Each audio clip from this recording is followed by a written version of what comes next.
Hello everyone, this is Board Games and Bourbon, and I'm Glenn Flaherty. It's so nice of you to be here. And today I wanted to talk about Detective Rummy, which came to me in the mail. I didn't even know it was coming, and I was expecting this wonderful detective crime-solving experience. It is 40 to 60 minutes, 14 and up age range to play, 2 to 4 players, made by WizKids and designed by Mike Fitzgerald. You might know from like baseball highlights, football highlights. Football highlights, by the way, is one of my favorite roll and write games ever because there's a lot of fun decisions in there. It's engrossing in a lighthearted way. It's really good with other people and plays brilliantly solo. If you can find that game, go ahead and get it. It's a lot of fun. It reminds me of those old Tiger handheld games, okay? But this game here, to really boil down what I'm going to explain here, it's not really a detective game. You're not solving anything. The game is a majority control game where there's going to be suspects for every case, and the person who has the most, essentially, tokens on the guilty party at the end of the game wins the game. You get a bunch of points for that. You get points for your other tokens being around on other suspects, but you add up all the different ways you count your tokens, and that's how you win, okay? It's not like the evidence directed and you solve the case or figure it out before anyone. You're just trying to out-token people. So what's going to happen is you're going to get a player board here, and then you're going to get a bunch of cards. Now, the cards in your hand, I'll grab 2 to show you. They're basically going to be 2 types. They're going to be this kind of card, and this card, if you can see it there, has a bunch of symbols on it. This one has a microscope and a smoking pipe on it. Okay. What's another card? This one has handcuffs and a shield on it. Okay. And then there is lastly cards called evidence cards. This one says material evidence here and has 2 symbols on it.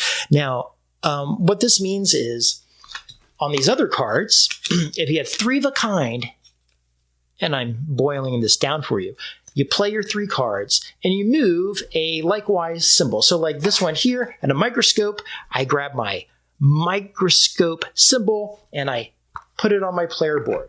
Then if this card is activated if I have the matching symbols here, okay? And this is, the power is I can discard this to add a detective token to a suspect who has a skill that matches one of yours, and then I draw a card. Okay, so I play a card, I get a card, and now I can take a token and put it on a suspect who matches my placard. My placard has a microscope. I take one of my tokens, and I'm going to place it on Phil Fashion because he has a microscope. So now I have the majority, and I'm really invested now at making sure he is the majority guilty.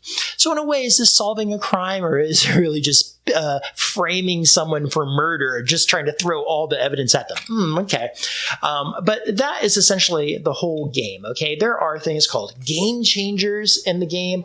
They don't really change the game. They're kind of like momentary event cards, but they're designed oddly. Like some of them you read to yourself, some you reveal to others. You would think that would be the first thing you see in the card, but it's the last thing you'll see. Blah, blah, blah, blah, blah. Keep it to yourself. What? Oh, man, sorry, everyone. Or it says, reveal this card to all players, right? Well, put that at the top, not at the bottom. There's a lot of odd decisions like that. The rule book has some weird moments in it, too, that I'll show you in a second. And it makes me wonder if there was an editor for the rule book and if costs or production was cut in the game. So I guess I'll just jump to the rule book to explain what I'm talking about. The rule book, again, is very small. I think it only has 8 pages in it total. And I don't think it needed to be longer than that, but sometimes rule books decide and choose brevity over clarity. Okay, so what does this rule book say? Well, it says stuff like, in setup, it says each player chooses a color. Okay, I choose blue. And takes the skill tiles, item tiles, detective tokens, and bad blood tokens in their color. Well, guess what's not in the game? Blue tokens. So the tokens, it only goes up to 4 players, and there's more than 4 placards in the game. So the tokens don't actually match your colors, so why even have a color? I don't know, but that's what they did. And then like later on when you're talking about using the cards, now this is a point where I think they could have been more verbose. but they went for brevity. There's two types of cards in the game: circumstantial evidence, which is the card with symbols, and then there are fingerprint cards. Okay, fingerprint cards are the ones that let you put tokens on the players. But what are the fingerprint cards? Well, lucky for us, there's a breakdown here. And of the fingerprint cards, right, fingerprints, there are three types. The first type, hearsay.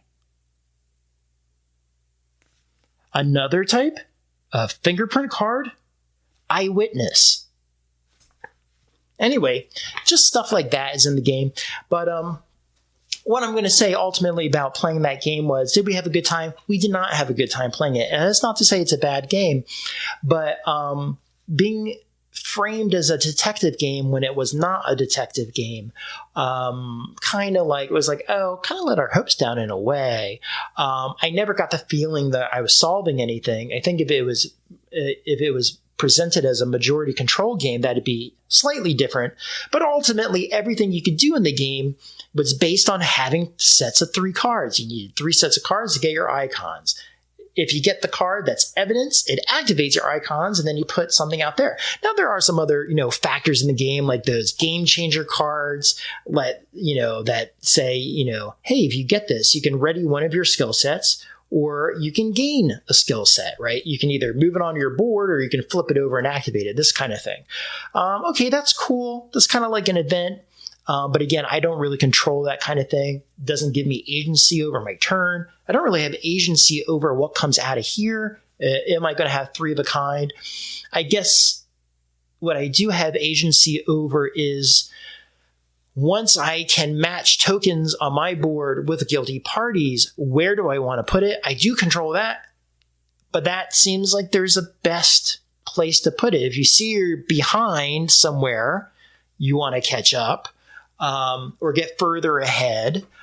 So what are you doing? It's more like a gamble game there.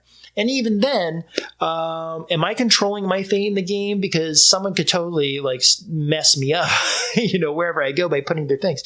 So I guess the game really becomes, how far a game of chicken with other people trying to get your tokens out there. So anyway, that's Detective Rummy in a nutshell. If you go there knowing it is a majority control game, and you aren't looking for a strategic brain burner, you'll have a good time here. Now, if you're new to this kind of series, try the Arkham Noir games. They're like these little deck of cards, or the Mystery Rummy, okay? Those two experiences, neither one are detective games, but they're going to prepare you for what this will feel like, okay? All right, well, I hope that was helpful. If you have any questions about specifics in the game, I'm happy to help.